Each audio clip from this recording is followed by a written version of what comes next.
சின்ன வயசுல பாட்டி வடை சுடுற கதையை நம்ம கேள்விப்பட்டிருப்போம்ல. இந்த கதையில 2 கிளைமேக்ஸ் இருக்கும். ஃபர்ஸ்ட் கிளைமேக்ஸ் என்ன தெரியுமா? அந்த பாட்டி வடை சுடும் பொழுது ஒரு காக்கா ஒரு வடையை எடுத்துட்டு போயிட்டு மரத்துல உட்கார்ந்துக்கும்.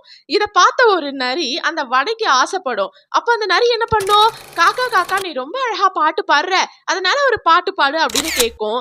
அந்த காக்காவுக்கு வந்துட்டு ரொம்ப சந்தோஷமாயிடும். உடனே பாட்டு பாட ஆரம்பிக்கும் பொழுது வாயில இருக்க வடை கீழே விழுந்துடும். அதை நரி எடுத்துட்டு போயிடும். இது ஒரு கிளைமேக்ஸ். செகண்ட் கிளைமேக்ஸ் என்ன?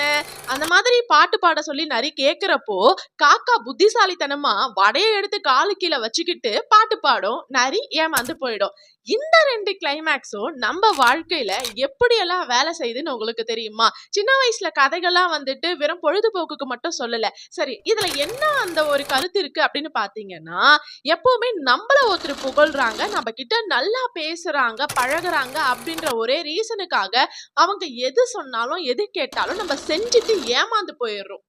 கரெக்ட்டுங்களா? இதுதான் வந்துட்டு ஃபர்ஸ்ட் அந்த ஒரு கிளைமேக்ஸ் உணர்த்துற கருத்து. 2வது என்ன அப்படின்னு பார்த்தீங்கன்னா, அதே மாதிரி யாரு நம்ம கிட்ட எப்படி பழகுனாலும், எப்படி கேட்டாலும் கொஞ்சம் நம்ப உணர்ச்சி வசப்படாம யோசிச்சு முடிவெடுக்கணும். இதுதான் அந்த 2வது கருத்து. எப்படி வந்து உணர்ச்சி வசப்பட்ட அந்த ஒரு காக்கா எதுக்கு புகழ்ச்சிக்கு உணர்ச்சி வசப்படுது. கரெக்ட்டுங்களா? அழகா பாடுவேன் அப்படின்னு சொன்ன உடனே உணர்ச்சி வசப்பட்ட அந்த காக்கா பாட்டு பாடி வடை போச்சே அப்படின்னு சொல்லுது. 2வது உஷாரா இருந்த அந்த ஒரு காக்கா வடையை எடுத்து காலு கீழே வச்சுக்கிட்டு பாட்டு பாடுறதால வடை போச்சேன்னு நரி சொல்லுச்சு. ஆக மொத்தம் இங்க ஒரு வடை, ஒரு காக்கா, ஒரு பாட்டி, ஒரு நரி, இவங்க எல்லாருமே சேர்ந்து நமக்கு வாழ்க்கைக்கான அழகான ஒரு 2 கருத்தை வந்து சொல்லியிருக்காங்க.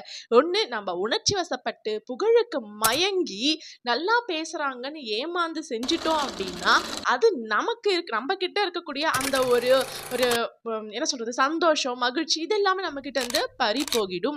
அதே சமயம் யாரா இருந்தாலும் என்ன கேட்டாலும் என்ன செஞ்சாலும் யோசிச்சு முடிவெடுக்கும் பொழுது நம்ம கிட்ட இருக்கிறது இழக்க மாட்டோம். அவங்க என்ன கேட்டாங்களோ அதையும் நம்ம செஞ்சுட்டு போயிடுவோம். கரெக்ட்டுங்களா? அதனால கண்டு முடிவெடுங்க. கரெக்ட்டுங்களா? இந்த ஒரு வீடியோ உங்களுக்கு பிடிச்சிருக்கும்னு நினைக்கிறேன். பிடிச்சிருந்தா லைக் பண்ணுங்க அண்ட் நம்ம வீடியோஸ் எப்படி இருக்கு கமெண்ட் பண்ணுங்க. முடிஞ்சா சப்ஸ்கிரைப் பண்ணுங்க. தேங்க்யூ.